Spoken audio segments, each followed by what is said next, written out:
This is how we are conditioned.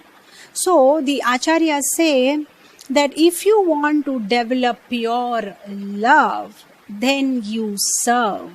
Then you serve. Because when you serve, then you love. People think, if I love somebody, then I'll serve. Actually, it's other way around. When you serve somebody, then actually you start loving. That's how it is. Very simple. See, for example, let's say you serve a person. Serving a person means, how will you serve a person?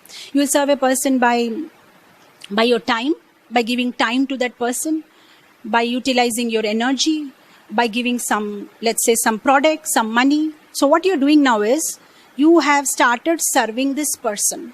Now, the moment you start serving this person, what has happened basically, I'll tell you, is you actually love yourself. You love your money. You love your body. You love yourself. You love your time. Now, what you love, you have invested a little bit on that other person. So now you have shared your money with that other person. Now that other person is using your money. You don't love the other person. You love that money which you have invested in that person. You love that time which you have invested in that person. So because you love yourself, now you will start loving that person because you invested your time, money and energy into that person. That is why serving brings love. If you start serving somebody, because we are very self-centered and selfish, this is how our nature is. So unless and until we invest in somebody our time, money, energy or whatever we love, we can't love that person. That is why we have to start serving. When we start serving Krishna, then we will start loving Krishna.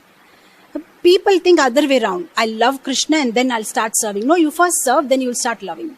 Start serving Krishna. Then you will have that, you will have the glimpse of what it is to love Krishna.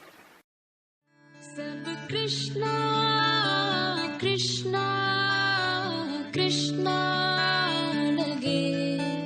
Sab Krishna, Krishna, Krishna lage. Sab Krishna